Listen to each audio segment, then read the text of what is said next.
Bright and early on day 2, our final day of Black Hat in Singapore. I hope you got out and tried some local food if this is your first time or returning to Singapore. So let's see, show of hands, who had some local food last night? Right on. Yeah, this is a fantastic city for food.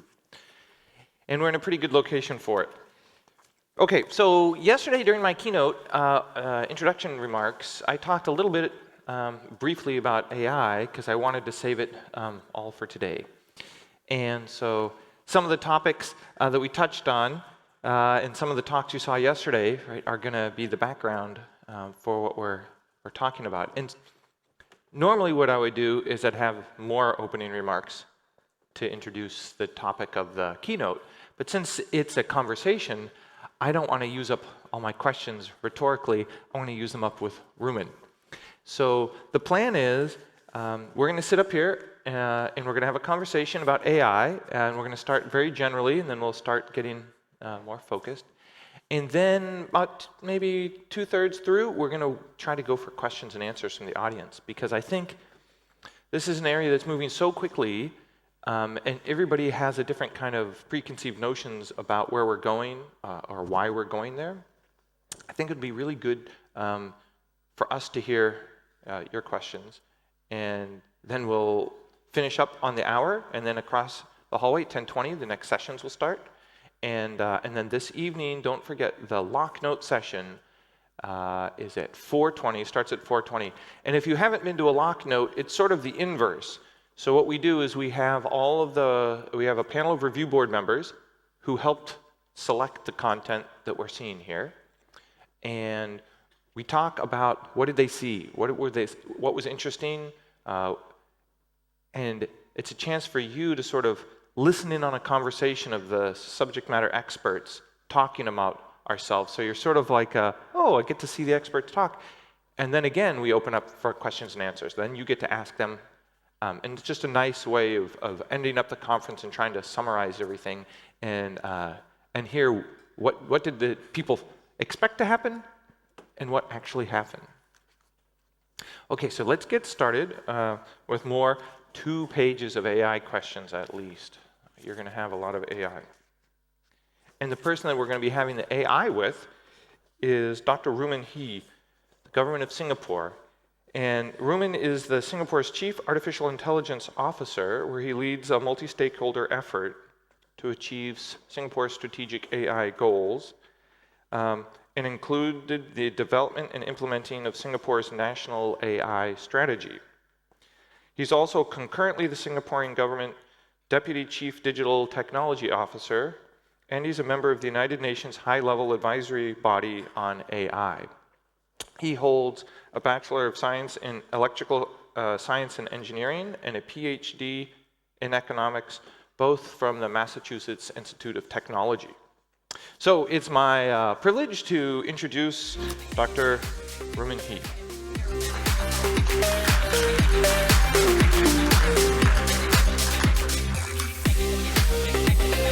Hey, hello. See, I brought my coffee. Okay, excellent. I have an advantage.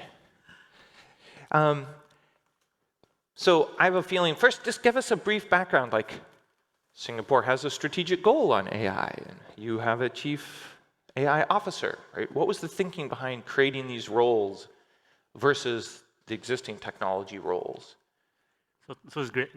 Yeah. Very happy to be here. Looking forward to the chat. Singapore started our AI journey a while back. We had our first version of our national AI strategy around 2018, 2019. And that really set in foundations a lot of the basic enablers that we are making use of today.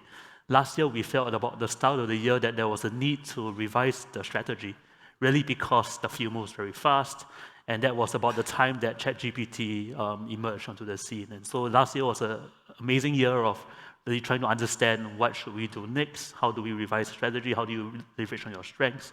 And so at the end of last year, the Deputy Prime Minister and soon-to-be Prime Minister Lawrence Wong announced our revised AI strategy in December. And so our work ahead is really to implement the strategy moving forward. And so it sounds like you're an early mover, right? 2018. One of the earlier ones, yeah. Yeah, But there are many so what countries. led to that then? Like, I think we are a country that always tries to look a little beyond the curve, looking a little bit ahead. We know that technology waves come regularly. We started our Smart Nation journey in 2014, but that was a mark to recognize that digital technologies were going to play a very important role in our lives. But that wasn't the first point where we looked at digital technologies. You look back, we had the National Computerization Board in the 80s and 90s, really to automate enterprise software. in Singapore you had blockchain, you had crypto, you had NFTs, you had AI, and it seems like AI is the last one standing. I never say never. I mean, I think we constantly look ahead at emerging technologies, and I think you want to be ready for it. But you also recognize that, as with many of these technologies, it's always overhyped in the short run and probably underhyped in the long run. So you want to be aware, you want to prepare your population, but you want to be very careful and deliberate about when you make deliberate shifts. Yeah. Okay, so we're going to start with some more broad questions, and the first one is, maybe ideally it's a concern of everybody's, but more so for governments around the ethics and maybe core principles, right? The principles that your society stands for. Can any of these ever be reflected or coded in an AI model? And the reason I bring this up a little bit is the European Union has their AI strategy, and it focuses on certain human rights more so than, and then the United States has a model, and China has sort of an AI strategy, and the Chinese model seems to focus more around, reflecting correct principles of their governance model. America's maybe more laissez-faire, focused on maybe job creation or more around business. The European Union's more focused, with the first to move on GDPR, they're focused maybe more around individual identity. And so that's great that the countries have these principles, but does it mean anything in AI? Can you actually enforce or implement any of this? So I think that's a great question. What Jeff, you've described is that countries always look at regulations and a general bent of the society very much based on the unique cultural context that the society operates in, right? So the Americans, the Chinese, the Europeans have a different context. They have their own unique context. We also have our own context. And I think the wrappers and the systems around AI tend to reflect that. So whether you have a certain bias and slant towards a particular orientation for your AI policies, I think it comes up. I think where we come from in Singapore is that we ultimately see regulations as a way to encourage innovation, right? You need to encourage a responsible use of AI so that you can innovate, right? Otherwise, you're not going to bring a population along. You're going to create a lot of mistrust in the society, and I think that's our general stance. We generally think that AI is a force for good. We think that you can shape AI so that it yields benefits for Singapore and the world. And for a population that is always going to be limited by a small land area, we ultimately see AI as something that creates inherently has the opportunity for multiple productivity enhancements as well as new business opportunities. But the regulations around that must support that endeavor. So then how do you train an LLM to have Singaporean characteristics? So I think that's a different question. I think you can certainly reflect cultural context in an LLM. We have been working on the Sea Lion LLM, and that's really, Sea Lion stands for, it's a very cute acronym, it's the Southeast Asian Languages in One Network, Sea Lion. And the idea behind that is to make sure that your training data sets reflect the cultural content of the region, right? So maybe multilingual, Indonesian, Thai, Vietnamese, etc. But that's different from, I think... So that's the training data. You want representative training data to reflect your community. That's right. But ultimately, whether you can encode values, I think that's a separately different question. I do think that ultimately it will require the human in the loop. The human must express its values in how they use AI, in the kinds of questions you ask it, in the kinds of wrappers around it and I think that's where the values of the individual society will also be manifested. I think it's probably a little too much of a stretch today to encode values and principles into it. You talked last week about the book Power and Prediction. I think we're all very familiar with the book. And I think that the central point of the book, that decision-making and inherent in that decision-making are the values and encoded in that decision must remain a fundamentally human endeavor. I think we agree on that. Yeah, that's there's a famous it was in the 1970s or maybe 68, it was a famous IBM presentation that basically said that computers can't be held accountable, therefore a computer can never make a business decision.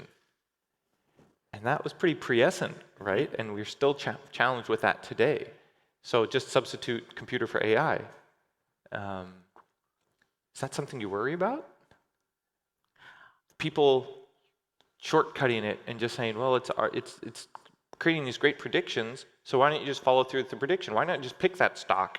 Why not just, buy that gas when the price is at a certain level? Why do we need a human in the loop? And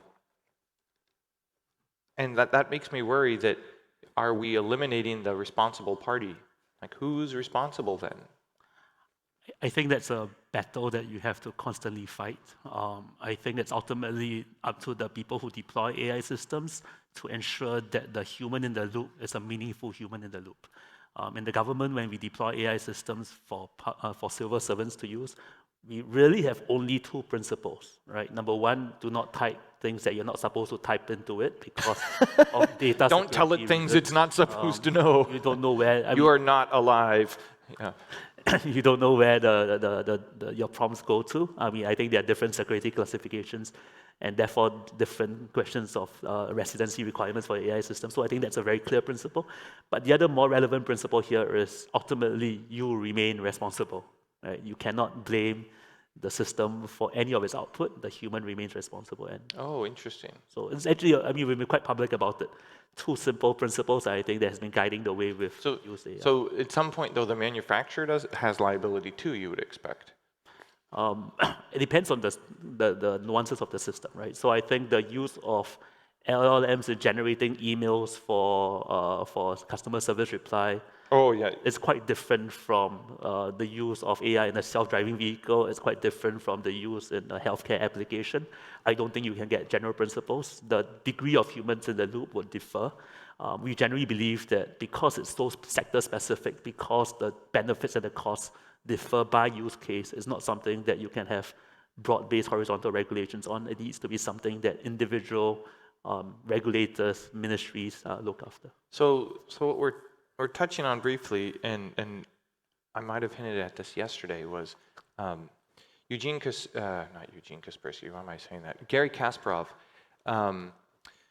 famously lost to Deep Blue, IBM, Deep Blue just brute forced quite efficiently, right, all the chess moves. And instead of being frustrated and leaving, Gary was intrigued, and he continued, and he became quite an enthusiast of working with computers in chess. And he worked with other grandmasters and other chess players in working with chess computers. And over time, what they realized was that a computer can always beat a human in chess. But a human with a computer can always beat a computer in chess. And so the most interesting edge in chess was a person and a computer battling a person and a computer. And that gave him hope and insight that what he figured would happen in the future with AI was that the best outcomes would be human plus computer. And so now we're down the road a little bit, right? Are you starting to see that? Or is that in part of the thinking, or is it too soon? No, we certainly don't believe so. So we've said that, my minister has said it very publicly, that ultimately it is the AI-human combination that is most powerful vis-a-vis either another human or AI system by itself, because there are unique complementarities that you can get from a better prediction machine and a better decision-making machine. The goal, of course, is to make sure that we prepare the systems and the human beings to get to that stage. And that's not easy, right? You want to make sure that machines reach a stage that they are amenable to human inputs and with the right UXs, for example, right, with the right context in that. But you also need to prepare a population to feel that they are not left behind, that you can bring the population along, and that extends all the way to a very disparate, diverse population.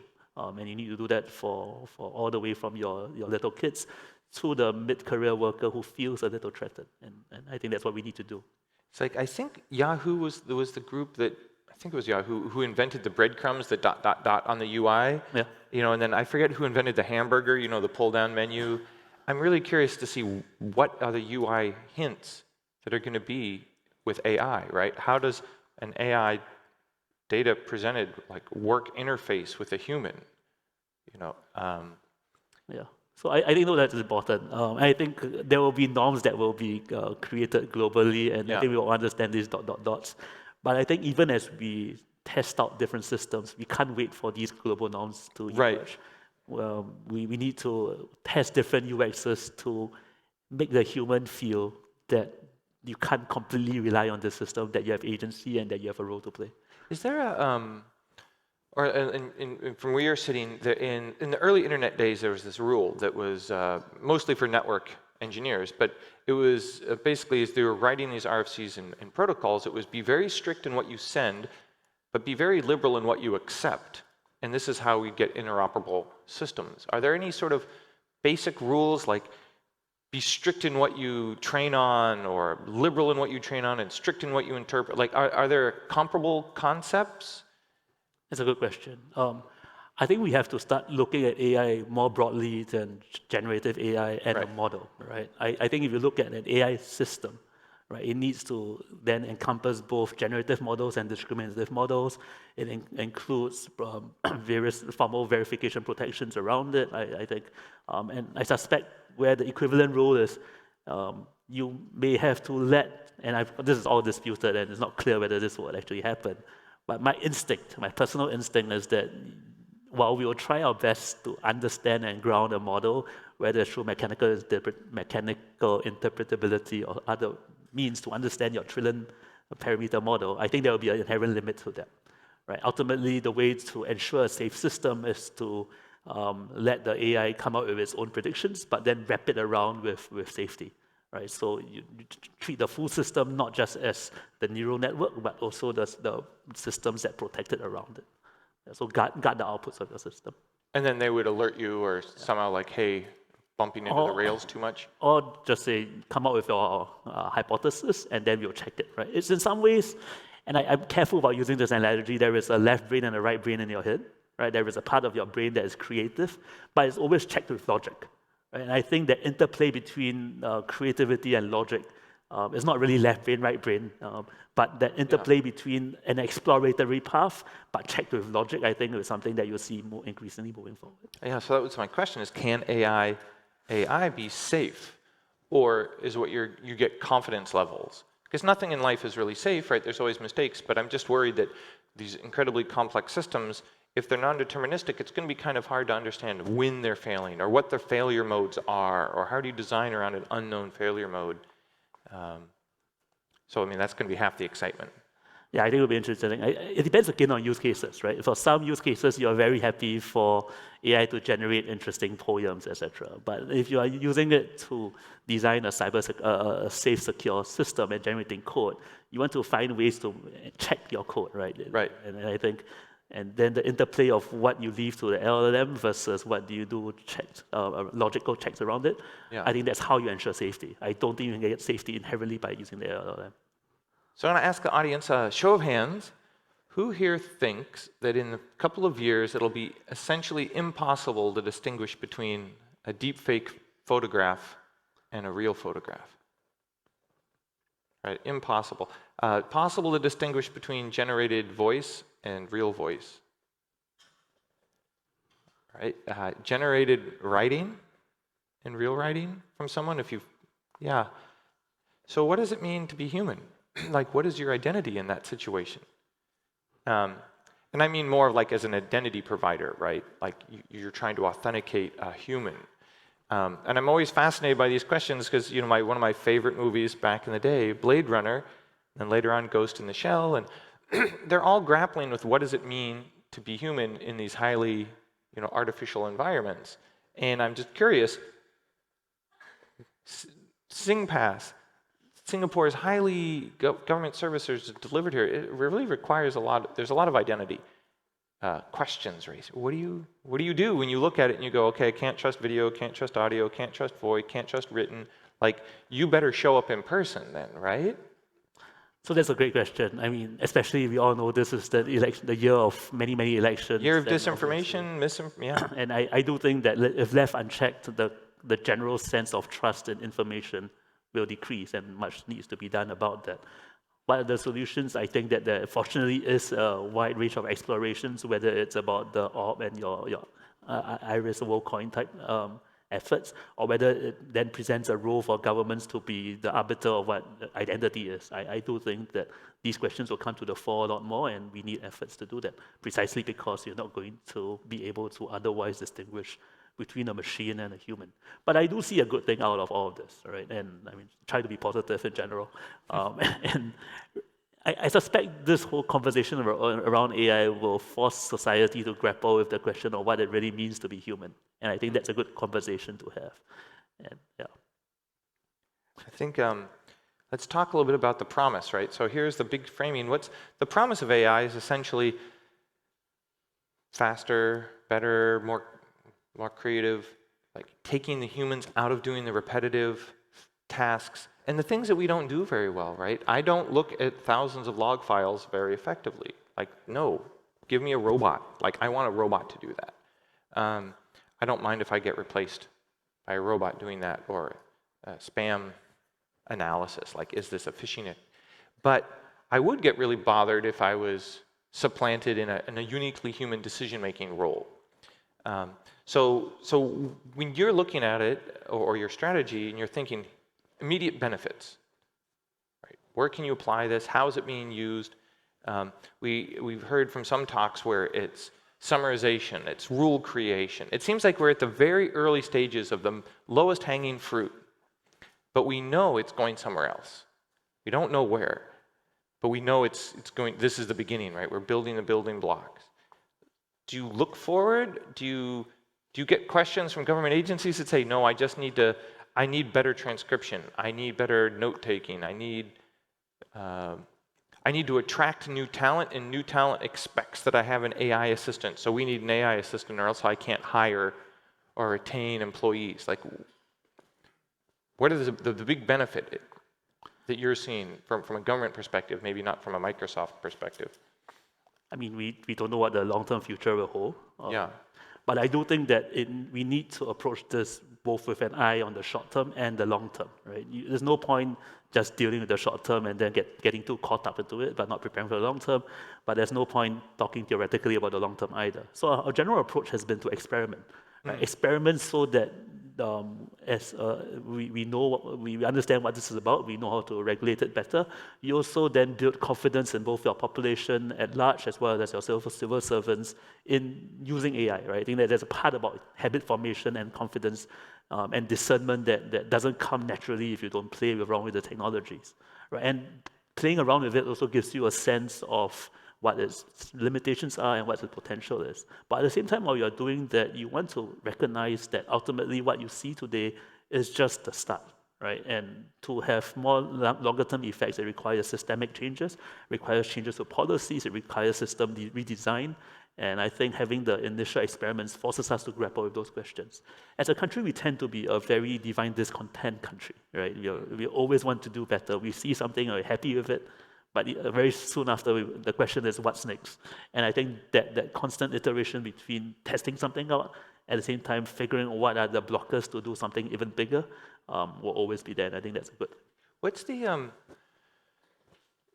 coming from America, I sort of just take it for granted, data centers everywhere, unlimited power from hydro or solar, but you're much more kind of space constrained here, and there's a bit of a joke that there's 3 AI companies, and then there's like 3,000 AI companies trying to be bought by the 3 AI companies. There's also some talk about the reason why generative AI arrived 5 to 10 years sooner than what many people were predicting is that Microsoft put $1 billion in compute behind it. And so people knew that there were maybe these thresholds, nobody knew where the threshold was, nobody knew, and then all of a sudden you had unlimited compute, and then all of a sudden we started finding the thresholds for building these models. So had Microsoft not poured $1 billion behind it, we might be still years behind slowly. So now that we know sort of these compute thresholds, does that mean that there's sort of, that's the bar to entry for large models? And since certain countries can't be that big or don't have those kind of resources, there's going to be like the haves and have-nots, or the large model owners and the medium and small model? Like, how do you look at that? Do you say, oh no, that's a national concern, or is it no? We'll just rent time on those large models that. We tend to be a very pragmatic country. I think to the extent that we can use these large models, I think we will continue to do so, but we're also very cognizant that model sizes have gone down. There are increasingly decently performing models that can be operated on your laptop, if not your phone. We are certainly looking at those, especially if you're looking at fine-tuned models for enterprises. I think those are the kinds of models that we are experimenting with. And I think not just we as a government, but as a society, as different companies in the country. So you think that billion-dollar advantage will fade as more efficiency comes in, or as people understand it more? It's hard to predict. Obviously, the OpenAIs of the world will continue building a big model, and I think that's helpful. That's good for general innovation in the world. But while we continue to use that, you also want to explore other models, and I think we'll hedge on both sides. Yeah. And so we've got, 26 minutes left. I'm going to ask you a couple more questions, and we're going to go to the audience. I have questions for you, too. Oh, yeah, ask me questions. Yeah. So, I mean, in your wonderful position, Jeff, as founder of Black Hat, I think I do want to hear your views of how, given the developments in the field, how science and society could really collaborate with each other. Yeah, I think, so when that collaboration that comes to mind right now is more the government, I guess, in the United States, DARPA, and some others, funding AI research. If AI can translate from English to French, maybe it can translate from an insecure language to a more secure language. That seems to be where the research is, right? Yeah. And then you find companies spent 5, 6, 7 years writing tool chains to try to figure out where in their 10 million lines of code, what are the riskiest lines of code? Like, where do we handle identity? Where do we handle authentication tokens? And so it turns out that's 1 or 2% of the code. Okay, so we can scope down to that, and then can we train AI-informed models against risky code patterns or suggest rewrite? And I think part of it is the benefit is going to be, and I heard this from some hyperscalers, which was today I would take my 3 most senior software security engineers, architects, and we're doing something with authentication, and it's online, and it's really important. And they'd grind on it for a month or 2 to get it just right, because it can't be wrong. If it's wrong, it's business ending. But with Rust, I can put a junior developer on it, and he can be done with it in a few days, because you can't screw up. The things that they need, those senior engineers that understand memory dereferencing, and it's like I don't want to put my 3 best, most expensive people on password management. Like, they need to be designing the next generation of product for the company, right? But the code's gotten so unmanageable with the memory safety, and so I think that's where maybe you'll see a big benefit initially. And I think society, or at least governments around the world, are starting to say it's untenable, the memory unsafe code. And before 2 years ago, there wasn't really a pathway to rewrite. Like, you're not getting people to rewrite code. AI all of a sudden offers a pathway to a large chunk of rewrite or analysis. And I think 2 years ago, people weren't ready for that. And now governments see that as, oh, well, we could potentially regulate, because now there are tools. In a year or 2 from now, I think it'll be much more widespread. So just to put a caveat that some of the rewrites are wrong. Yeah, the rewrites are right. And you'll still need a human, right? You'll still need unit tests. You'll still need all this stuff. But now the boring, easy to rewrite stuff can be done in bulk, and then just free up for the most interesting bits, right? And once the models get trained on those rewrites, they'll get better. They'll get better and better and better, yeah. But I think what you said earlier about the unit test remaining important, I think that's critical. And that's the broader system that I talked about earlier, right? So you need to make sure that there is a way to ensure that whatever output is from the system is tested by traditional methods. By traditional methods, yeah. I don't think you can run away from that. Yeah, and so I wonder, or I worry about data tampering of models and poisoning. And I know governments have been worried about their models being poisoned. There's studies that show 0.003% of a model is enough to change the outcome of a model. How do you detect the model change? So in the adversary space, there's a lot of concern about this. And there's even talk, I've heard from people that either starting businesses or their existing businesses trying to freeze everything on the internet from about 2 years ago, before generative models really took off, because they want a canonical, like, known good archive of the internet before everybody fed on each other. So they have good, because you don't want to train your model necessarily today on Google search results, but you would from a couple of years ago. Be much better, less SEO. And so is that kind of generative cesspool? Is there a way out? Like, it gets to some point and then you can escape. You can learn, okay, this is why all my search results on Google start looking the same, because they've all optimized to the same incentive model.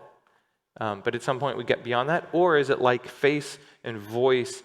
No, we'll never be able to optimize out of an AI getting top ranking. We'll never be able to optimize out of, I don't make predictions. I have no idea. You're not a prediction engine. I'm not a prediction engine. That's not where I'm good at. But I do think that we have to grapple with these challenges. I don't think you can run away from that. I do think too that we don't give humans enough credit for their ability to adapt. I do think that if you prepare societies well enough, they are more adaptable than we give ourselves credit for. Yeah, it's probably easier to make a human adapt than for a system to adapt, just because there's so much legacy. This is the SAP thing, right? Yeah. Your company, SAP does not adapt to your company adapts to SAP, right? So this is the same thing with AI, right? We'll learn how to live with AI. It doesn't have to learn how to live with us. I do think there is agency in that. I do think that societies make decisions in how you deal with AI, and I do think that we continue to make sure that there is a nice, good balance between getting AI companies to conform to societal norms versus just adapting full scale to AI. And before we go to the questions, I want to get your input on this idea. So before AI or generative AI was so popular, there was this a lot of talk in security over the last, 20 years, the OODA loop, right? Orient, observe, decide, act. It was automated reverse engineering, and a patch would come out from Microsoft. Within 2 days, it would be an exploit. Right? They reverse the code, they try to figure out what code has changed, they try to understand. And then it was 1 day, then it was hours. And one of the things we would track is how long would it take for an adversary or somebody to reverse from a patch. But now it's essentially almost, minutes. And so in that case, the feedback loop is accelerated, right? So the model can learn faster. And so in an attacking offense model, if the models get a shell, when you get a shell, you get that feedback signal. I succeeded. Right? But on the defense side, there's not a good signal that says, I defended, I defended, I defended. So I always worry that the offense models have better feedback loops, so they'll always adapt faster. Where the defense models, what is my defense signal? I blocked a login attempt? Is it a memory crash, but was the memory crash dump caused by an attack? And so I'm curious, like, these feedback cycles are probably good for training, but not everything produces a clear signal. So that means there's a bias toward the types of things that produce signals will be more efficient. And I haven't thought through from a societal perspective, but are there certain things then that it just means this is better for? In computing questions or societal questions, right? It's a good question. I do think that points to two actions that we could take. The first, of course, is, I'm not just speaking about cybersecurity, but I guess you are really analyzing this. One is, of course, better monitoring, right, of defensive systems, right? And I think investing in monitoring so that you can enable a feedback loop is something that I think is useful. The other thing is that adversarial attacks don't have to come from true adversaries, right? You can simulate that, you can incentivize folks to test your systems and then generate these types of general adversarial networks internally before you expose it to the right, like your operating system comes pre-trained with attack model 12.4 or whatever. I think that would be important moving forward. Oh, that's interesting. So future, it's not antivirus, you're getting updated attack models, maybe. I think you need to protect it. I'd like 10% of that idea from anybody who starts that business. All right, let's move on to the audience. The way it works is we have a microphone on each side. If you've got a question, just say who you are, maybe who you work for, and ask a question as opposed to maybe making many statements. And we'll do our best to answer that. And if we don't get any questions, we'll continue our conversation. So I want to have some coffee, and please ask a question. I got this too. Good morning again. Hey, good morning. So my question is, we've talked about it before, but there was Wait, a part who? right... First, who are you? Oh, I'm Kelsey, sorry. Hi. Hi. We talked about it where I think it was mentioned where humans are very adaptable, right? And I think we've seen that, you know, past 100 years, past 50 years, even heck in the past like 2 years, right? But is there a point where you think there, or I should say, has it been a thought where emerging technologies should be put on hold in order to see the impact, both negative and positive, maybe in terms of like ergonomics, human design, identity, all these things that we've talked about? Just in the fact that, like, you know, when you're a teenager, you're like, ooh, we're young, we can do all these things. And then when you get older, you're like, maybe some of those things weren't so good ideas, right? So has it ever been a conversation where you're like, wait, what are some of these consequences? Because sure, some things are good short term, but what about long-term sort of technologies? This is the, can you put the toothpaste back in the tube? Right? And so I think I like this philosophical question, but I think it's a practical impossibility, because I think people know math and anybody can create these models. It's just a question of maybe how much compute you have or resources. And so if America says, oh, we're pausing to explore human rights aspects, and Argentina is like, whoa, no, we're racing forward, I don't think you can hit the pause button, which worries me, but it's unlike you can just, we'll just ground the airliner until we understand, you know, the impacts of the new material technology. It's like, I don't think that's possible. And that's why I'm glad I don't have to make these decisions, Chief AI Officer. I think it'd be very difficult, I agree with you, Jeff, but I do think that there are enough people around the world who are concerned about it, that I think there are efforts and conversations around this. So I sit on the United Nations High-Level Advisory Body. I think a lot of the questions are around how do you ensure international governance framework around AI. I think that will be something that is not going to be done by any one country, definitely not by a small country like Singapore, but ultimately I think there needs to be global consensus if you wanted to make any meaningful steps here. And I think that's an ongoing conversation. It's a very difficult one, as Jeff says, because the incentives may not always be aligned. But I think that's a worthy effort. The other part I thought was important, and that your question triggered, was I do think that there is an important role that we need to collectively play about encouraging humans to be adaptable. It's not something that is going to be given, especially in many parts of the world where access to technologies have always lagged behind. The people who are ahead will always benefit more than those that have not had basic access to digitalization, let alone AI. And I do think that conversation is important. That's around international collaboration, that's about capacity building, and I think that's... This is the question too about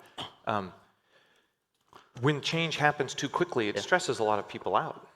And so we know we're going to be entering an era of really rapid change and innovation. And so I would expect from a governmental perspective, you need to prepare your population to start thinking about adaptability and resilience. In Singapore, we're also doing a lot of work around the region. So we're working with the rest of ASEAN to figure out what meaningful governance standards. We recently published an ASEAN guide for governance for AI, I think earlier in January. And I think those multinational efforts are also important. Perfect, thank you so much. So I've got a trick question for you. What is AI? Versus ML, versus statistical inference, versus, like, I'm sure the experts know, but when you're at the UN, do they know? When you're talking to a minister, do they know? Like, how do you target your language to your audience to remain precise and get your meaning across, but also stay true to the actual meaning of.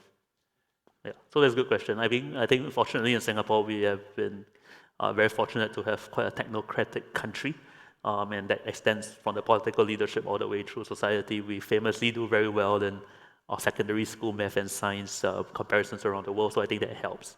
But I do take your general point.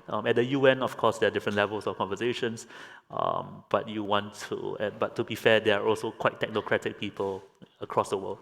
I think that's important. A lot of this is also education, and I think that's part of it. If a person has never been exposed to regression models, data science, it's going to be difficult, right? But hey, I think you want to be truthful, but you also want to use the hype when you can to encourage action. Right? Yeah. Okay, let's see. Any other questions? Come on. Okay, here's a gentleman on my right. Hi, I'm Mitra. So my question is, in security, there is no room for error. But in AI, you cannot be 100% accurate all the ways. So how do we balance this? Like, if I come and give you a model, an AI model with 95% accuracy, say, would you like to deploy that in your cybersecurity space? Or how much accuracy should an AI model have to be deployed in a security space? And what do you do about that rest 5%? So I don't know of any defensive technology necessarily that's 100%. Yeah. You know, and so defense in depth. I hate saying that because I prefer to eliminate. I don't like having, you know, uncertainty in all these layers. But I think it's whether your model is 90% accurate. If it's 90% accurate, really, really fast, and it's the doorway to your network, great. Then, right, I free up the humans and my other tools to focus on the remaining 10%. So I wouldn't make that number the determinant of whether it's good or bad. If that makes sense, especially if it's solving a hard-to-solve problem. Okay. Yeah, I mean, we also have to constantly remind ourselves that humans make mistakes too. Humans are nowhere near 100% either. And we have found a way for important systems to deal with human vulnerabilities. There's this, everybody knows CAPTCHA systems. I forget the popular one, but there's HCAPTCHA. Yeah. Is one I use. We run a Mastodon server, and so we were getting some spam, so we turned on HCAPTCHA for signups for our Mastodon server, and you know, we still get spam signups. We get fewer of them. So then I started, well, what is this protecting me against? And I started looking up efficiency rates of of CAPTCHAs versus humans. Yeah. And I think HCAPTCHA bots can defeat it 99% of the time. And the other ones they can defeat 100% of the time. So I'm getting 1% less potential spam signup. Humans can only solve it 77% of the time. Yeah. So, okay, it's so efficient, the bots are so efficient that they've blown past the humans, right? And so I worry that the anti-bot technology is actually keeping the humans away from signing up. Just one more question. So AI for content generation is like on top of the world now, like you can create images, videos, whatever. But AI in security, like you were talking about AI to correct incorrect code, block the vulnerabilities in the code and all that. The research in this space, at least if you see AI for natural language processing, you have like 100 LLMs now. But an LLM to make your code secure, like you can count on your fingers. So why is this gap? Like your security should be your topmost priority, but why LLMs or AI in general, research about this is lacking behind the AI for content generation? Do you want to do that first, or Yeah, I think these are, AI for cybersecurity is an inherently difficult question, right? I mean, because of the expectations are a lot higher. I don't think it's true a want of trying. I just read a Clark Bennett paper from a few months ago about formal verification of AI systems, of computer systems, and AI helping with that effort. I don't think people are trying very hard to make it safe. But obviously it seems, at least easier, or the incentives may be there to generate a cat image rather than to create a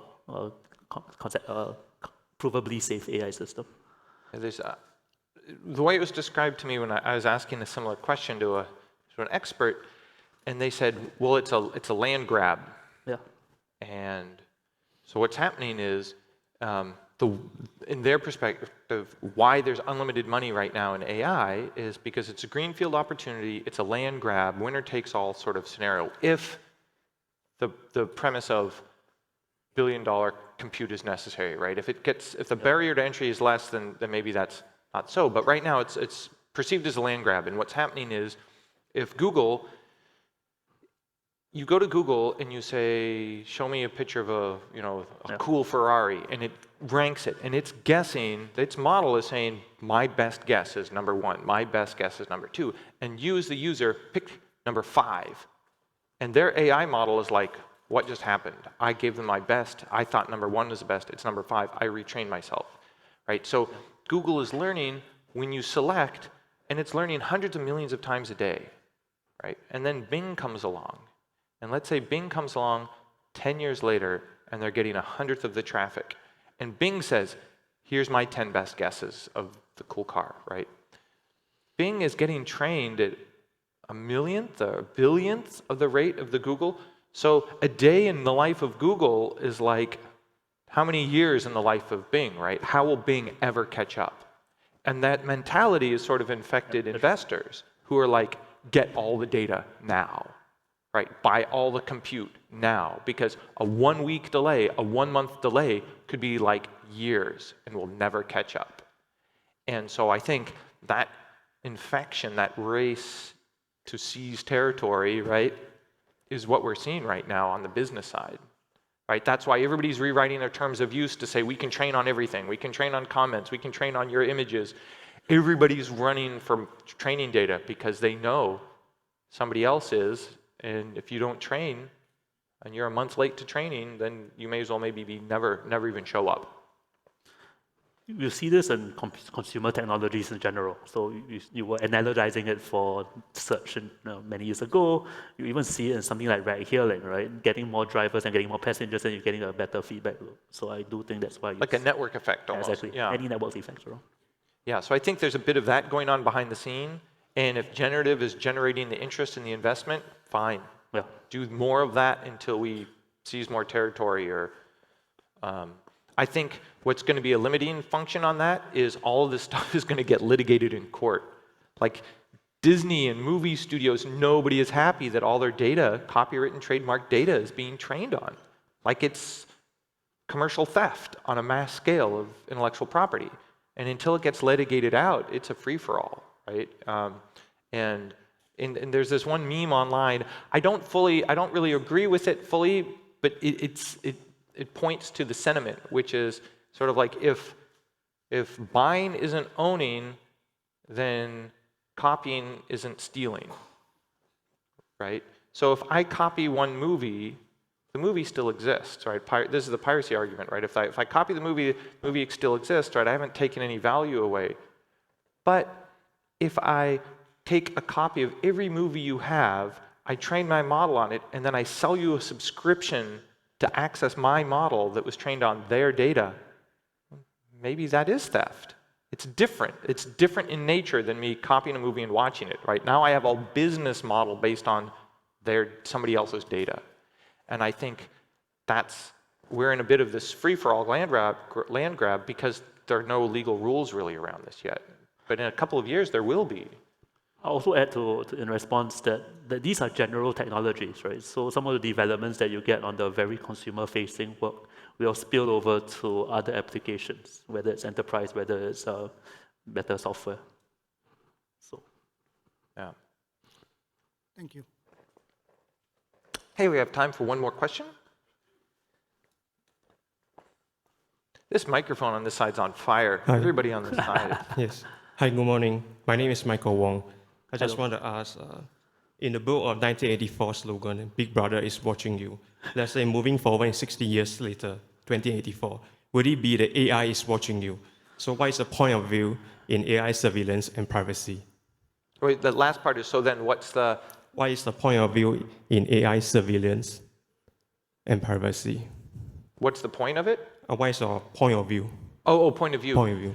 I think, so video analytics, super powerful, and it was initially deployed on things like left object detection, Yep. right? So somebody's in an airport, they leave their bag, the system will be like, there's not supposed to be a bag there, send the security to go check it out, right? Or at a concert or whatever. Lost child detection, crowding detection, right? Like, there's not supposed to be 50 people crowded around a door, something's going on, right? Smoke detection, all these life safety features through video analytics. Great, safer environments for all of us, right? But then when it gets taken to the extreme, that's where I start worrying.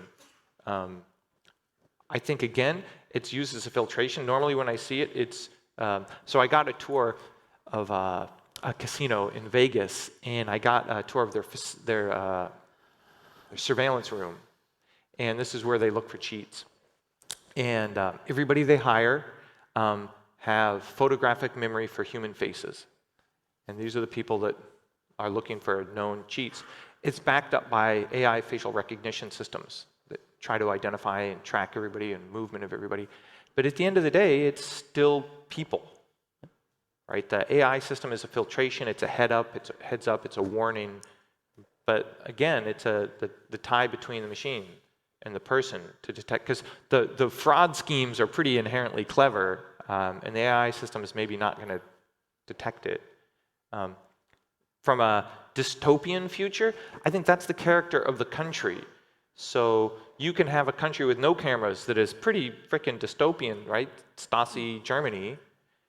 Or you could have a hyper-modern country with 1 million cameras that's not.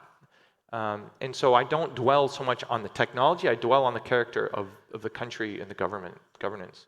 And it can go backwards, right? You could have a revolution in a country full of technology, and they could rip out all the technology and change their ways. So the technology doesn't necessarily guarantee the successful repression of a population either. Yeah, it goes back to what we started the hour with, and I think that's a good place to round up, which is ultimately this is a neutral technology, ultimately expresses the values of the countries and the cultural context that you're in, and then that determines a lot about how technology is a force for good or not so good.